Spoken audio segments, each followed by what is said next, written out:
Hi everybody, it's Gemma. Welcome back to Pampered Wolf. Today I'm going to be answering all of your skincare questions that you kindly sent me over on the YouTube Pampered Wolf community page quite a long time ago actually. I've only just got time to sit down and collate all those questions and answer them for you. Now there were loads of questions that were sent through to the community page. Some of them I'm not going to get answered in this video because they require more in-depth answers than I can really give you in the time frame of this video. So I will get round to answering all of your questions. Do bear with me if I don't get to answer yours in this video. So let's get straight on with it. If you are new here, hi, my name is Gemma. I am a fully qualified esthetician and lover of anything beauty, skincare and makeup. I don't work in a salon or a clinic anymore as my full-time job is now YouTube. I upload on Mondays, Wednesdays and Fridays at 8 PM London time, and I'm also on Instagram if you want to follow me on there. It's at Pampered Wolf, all lowercase and no spaces. Let's get on with the first question. So the first question comes from Chloe Bird, and the question is, can you actually do anything about pores? And the answer is yes. Now I'm assuming you mean large pores. Some people are born with large pores, it's genetic, and in those circumstances it's very, very difficult to do anything about the issue because it's genetic. Some people have large pores because their pores are blocked. In that instance, if you have a look at the pore, say this is a normal pore, as soon as the pore starts to become blocked, the opening of the pore starts to get wider because the pore starts to fill. If you empty that pore and unblock it, your pores should go back to their normal size and become less evident from the surface of the skin. The only way to do that is by exfoliation. AHAs and BHAs will cleanse out the pores from deep within the pores, especially BHAs, but you do have to be careful with a BHA because it can also give you a little bit of irritation, so you do have to be careful with the frequency that you are using a BHA. The other reason why your pores can look larger is if you produce quite a lot of sebum, which is the oils that your skin naturally produces. Now, again, this is your pore. If it's containing a lot of oil, the opening of the pore will look a lot bigger. In that instance, I recommend this for everyone to be quite honest, because it's an absolutely amazing ingredient. I recommend niacinamide. Now, niacinamide, as well as doing absolutely loads of amazing things, will regulate your natural sebum production. So it will reduce your sebum production. So hopefully your pore will not look as large and it will shrink slightly. Niacinamide will also do some amazing things for the surface of the skin. Now, another reason why pores can look large is as we grow older, the collagen and elastin in our skin depletes and therefore our skin starts to sag. And when our skin starts to sag, the pores look more open because, you know, one part of the skin's down here and one part of the skin's up here, and your pores just look larger. Now, in that instance, I would seriously recommend a really good retinol, and I will do a separate video all about that. Now, retinols really can tighten up the skin again and undo all of that nasty sun damage that you did to your skin back in your 20s, your 30s, even younger than that. This will start to undo that process. Not 100%, we're all not going to look 10 again, but it will start to do that process and really tighten the skin. The skin texture will become much smoother and your pores will start to look smaller. So they are the things that I would recommend that you do depending on the issue that you have. So yes, you can do something about pores.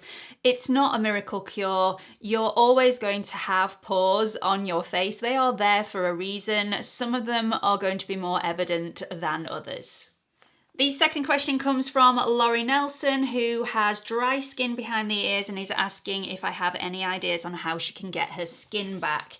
The first thing that I would recommend is that you go and visit your doctor, because this dry skin flare-up might be due to other things that are going on within your body. You may be having an allergic reaction to something, it may be eczema, and therefore your doctor is the first person that needs to be consulted. If everything is absolutely fine and it is just a little bit of dry skin, what I would recommend is that you apply your normal skincare to the backs of your ears, and then you put a layer of Vaseline or Aquaphor over the top of that skincare. That will completely stop any transepidermal water loss. It will lock in all those ingredients, and if you do that morning and night, you should see a difference within a couple of days. The dry skin will start to disappear. Fingers crossed. Let me know how you get on. Question 3 is from Yvonne Hansen, who wants to know what is the difference between a mineral and a physical sunscreen. Now, I'm not quite sure whether you want that answer or whether you want what is the difference between a mineral and a chemical sunscreen. So I'm going to answer both of those questions within this answer. Firstly, your question, what is the difference between a mineral and a physical sunscreen? There is no difference. They are exactly the same product. So sometimes a mineral sunscreen is referred to as a physical sunscreen and vice versa. Basically, mineral sunscreens form a physical barrier on the surface of the skin to block out those nasty UV rays and therefore protecting your skin. The physical barrier ingredients are zinc oxide and titanium dioxide, which are the two main ingredients within a physical or a mineral sunscreen. Mineral sunscreens do tend to be less damaging on the environment and also cause less irritation and side effects to your skin, but they can leave a white cast on your skin and they can feel quite heavy and greasy on the surface of the skin. So you do have to sift through quite a few before you find the one that is right for your specific skin. The difference between a mineral and a chemical SPF is chemical SPFs have chemical filters in there which absorb into the skin. They absorb the UV rays and then they shatter them, break them down and repel them so that your skin is protected. So completely different way. The mineral SPF forms a barrier on the surface of the skin and the physical SPF absorbs the UVA and then destroys it. So completely two different ways of protecting your skin. Whichever one you choose, whichever one you're going to wear is the right one for you. So the best SPF is the one you're actually going to use. And that quote was given to me by one of the members of the Pampered Wolf Pack. And I love it. It is so right. The best SPF is one that you're going to use. And it's so true. Question 4 is from TP, who wants to know, can I recommend a good eye cream? And I'd really love to be able to say, yes, I can. Basically, the skincare industry has you exactly where they want you. They want to make you believe that you need to buy a different product for underneath the eye area. And in fact, you do not. So they are selling you an eye cream and saying it's been specially formulated for underneath the eye. Believe me, it has not. The only difference between some face creams and some eye creams is that eye creams generally don't have any scent to them. So what I would recommend is that you buy a face cream for your face that is completely unscented, which I would always recommend anyway. If you are a regular to my channel, you will know this. And then just put that cream underneath your eyes. Usually an eye cream will cost you 10 times more than a face cream in regards to the amount of product that you're actually receiving. So you might get 100 mils or 150 mils in a face cream, whereas you might get 20 mils in an eye cream. And it's the same thing. It's costing you the same amount of money, but you get far less in the eye cream, so it's just a waste of money and it's a ploy to get you to spend more. You don't need to. Just use your face cream. Question 5 is from B247. I have rosacea around my nose and mouth. Are there any serums that could help? Yes. If you haven't tried Azelaic Acid, I seriously recommend you get some. It's really calming on the skin and it also has really good anti-inflammatory qualities which will reduce the redness that you have. So highly recommend Azelaic Acid if you haven't already tried it. You can get it from The Ordinary and I will link it in the description box for you.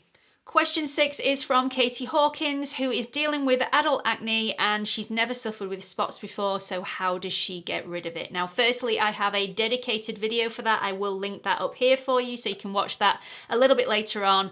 But firstly, you need to go and see your doctor or dermatologist because they will be able to see your skin. They may know what it is immediately and be able to prescribe you exactly the right thing. There may be some underlying issues as to why you are having these breakouts now. So always best to go and see your doctor or your dermatologist who can actually really see your skin, prod and poke and really get up close and personal, which I can't do. So that's the first thing that I would suggest that you do.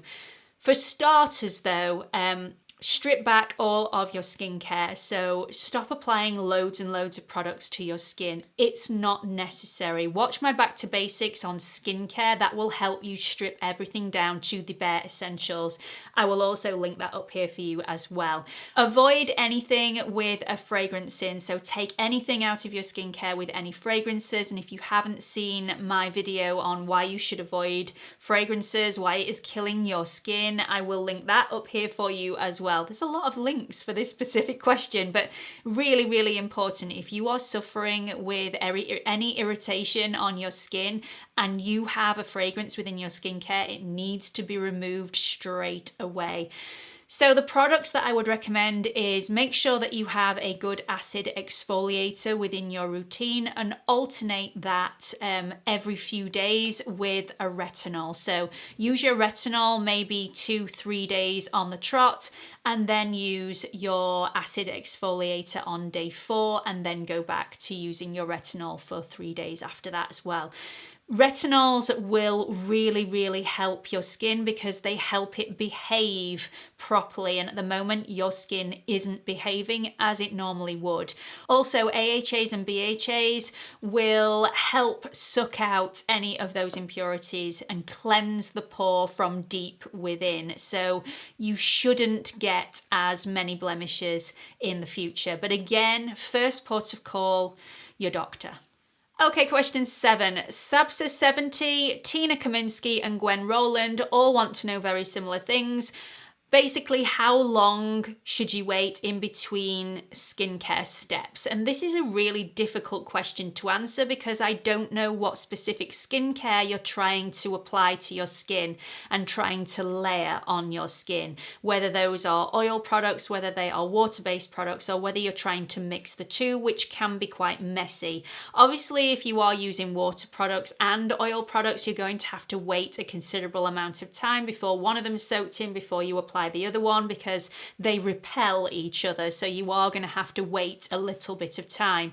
But assuming that you're not doing that, assuming that all your products can be blended together like my products, I would cleanse my face first thing in the morning. I would then apply immediately my serums, which are all water-based serums, to a damp face. Then immediately after that, probably 30 seconds after, once that's soaked into my skin, so I don't leave a lot of time, I would apply my moisturizer over the top to lock all those beautiful ingredients in place.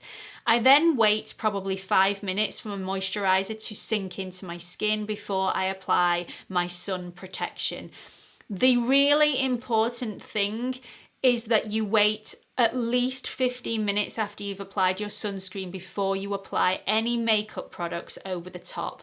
Seriously, seriously important, especially for some sunscreens that really need to have soaked into the skin before they're mixed with anything else. You don't want to degrade your sunscreen at all with anything else. So give that at least 15 minutes to soak in before you apply anything else. But other than that, I tend not to wait very long at all. So my skincare steps don't take a lot of time, especially in the morning when we all don't have a lot of time anyway, especially if we're nipping here, there and everywhere. It really does need to be quick and concise. So really, the only major time I wait is after that sunscreen, at least 15 minutes, where I tend to go downstairs, feed the kids, have breakfast myself, and then come upstairs and start applying my makeup. Question 8 isn't by anyone in particular because there were too many names to mention. This is a question that I get asked all the time, generally during an SPF video in the comment section. I get asked this all the time. What order should I apply my products? And it usually refers to the sunscreen and a tinted moisturizer, because the word tinted moisturizer has the word moisturizer in it.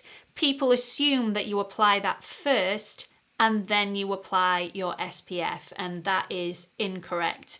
When you're applying a tinted moisturizer, you're using it as a makeup product. So even though it has the word moisturizer in there, you have to sort of remove that from your brain and place it into the makeup category. SPF should always be the last item that you're applying within your skincare routine. Now, the oils thing is a little bit strange, because where you put your oil in your skincare routine depends on your moisturizer, and this is really, really important. So I did a video not so long ago about the ingredients within your moisturizer and how to break down the ingredients list to understand what properties your moisturizer will actually be giving you. What benefits are you going to get from that specific moisturizer? And this is really, really important to the actual order that you should apply your products, because you should always do toners first, then essences, then serums, then gel creams. But it depends whether you are going to apply an oil, whether you apply your oil first before your cream or your cream first before your oil. Now, if your cream is quite a loose cream, quite a gel-like cream, more of a humectant, then you can apply your oils over the surface to seal in that goodness. But if your cream is quite an occlusive cream, really thick and emollient, then you're not going to want to put your oil on the surface of that cream, because it's not going to soak through, it's not going to penetrate, because the purpose of an occlusive moisturizer is to lock in any moisture and prevent transepidermal water loss. Well, the problem with that is it not only locks in that nourishment, it also blocks out anything else. So if you're applying your oil over the top of something that is quite occlusive and very emollient, it's not going to penetrate it. So if you've got a very lightweight cream, then you can apply an oil on the top. But if you've got really heavy cream, you apply the oil underneath and then lock it in with a cream over the top if you feel it necessary. Megan Sexton wants to know what I do for skincare when I travel. It's generally the same with slight tweaks here and there, but a lot of people want to know, when I go on holiday, do I decant all my serums into one bottle and mix them all together as I apply them in a cocktail in my hand anyway? Do I mix them all together and just take them in one bottle? And the answer is definitely no. So if you get your skincare in individual bottles, they should remain that way, because once you've mixed them, they start to break each other down.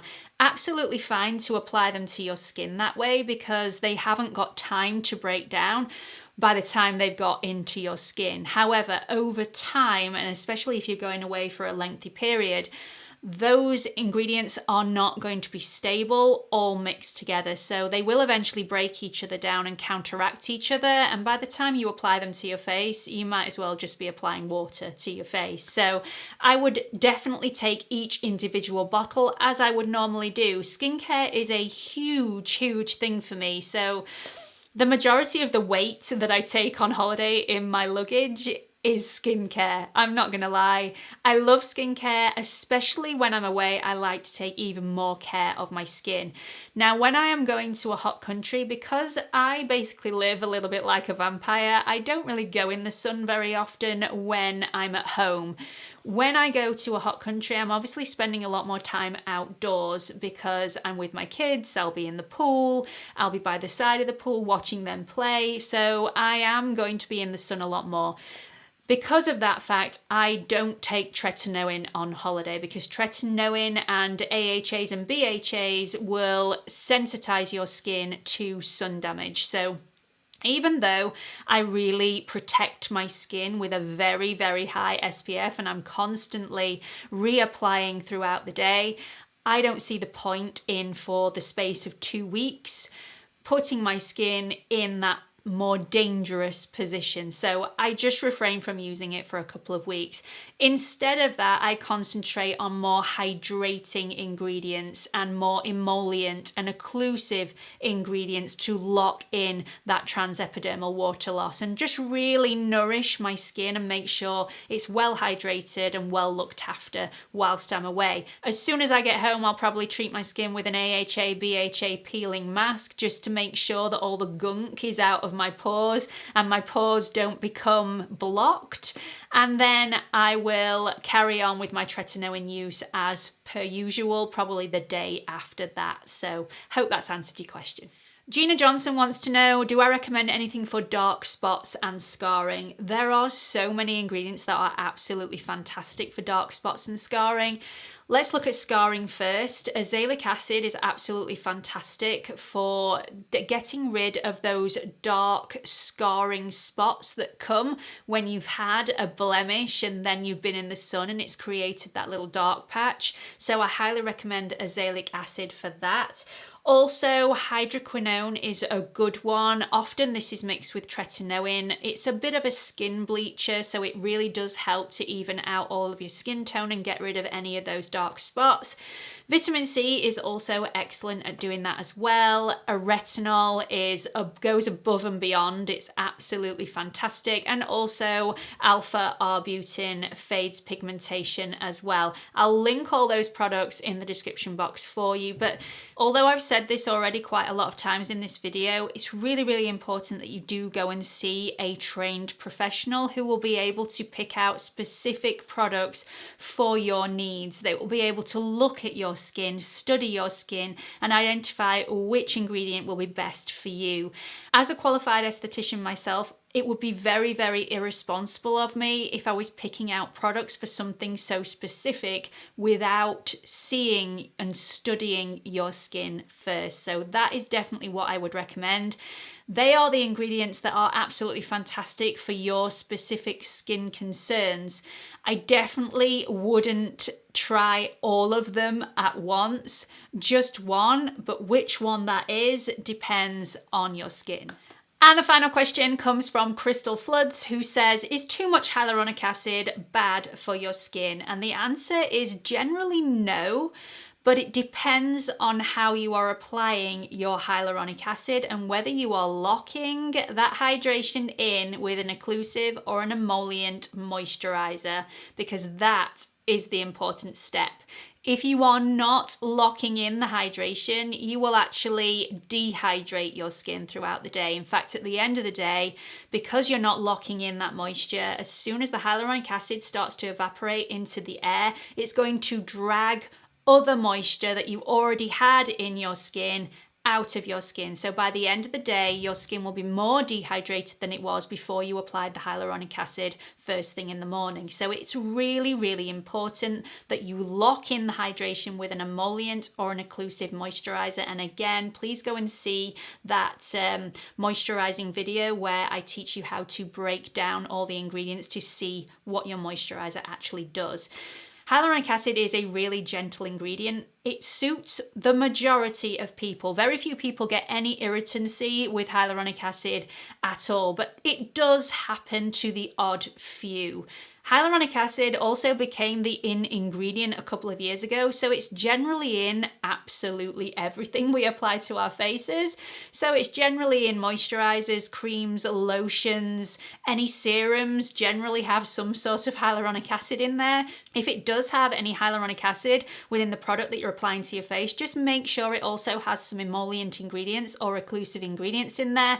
They're gonna lock that hyaluronic acid in place. If your hyaluronic acid is already within a cream that has some emollient or occlusive ingredients in there, you don't need the second step of locking in those ingredients because that actual product will already be doing that for you. But if it is a serum and it does have hyaluronic acid in, then you are going to be needing to lock that in place. I hope that's answered that question. I think I waffled a little bit in there, but I hope you understood me. Maybe not. I might revisit that in another video. So that's the end of this video. I hope I answered all of your questions. If I didn't, I have got them written down. I will try and answer them in another video, maybe in a more in-depth way. Hope you've really enjoyed this video. Do let me know what you think about it in the comment section below. Let me know if you've learned something in this video that you didn't already know. By the way, my face today, I have zero foundation on. You'll probably see that I look a little bit shiny. I am about to go out in the garden and play with my children in the sunshine. So I am slicked up with sunscreen, and I'm now going to have a really nice afternoon with a barbecue with my kids. So that's why I'm looking a little shiny today. If you've enjoyed this video, please don't forget to hit the like button, the subscribe button, and click on that notification bell so you don't miss any future uploads. I upload on Mondays, Wednesdays, and Fridays at 8 PM London time, and I'm also on Instagram if you want to follow me on there. It's @PamperedWolf, all lowercase, no spaces. Hope to see you all in the next video. Bye everyone.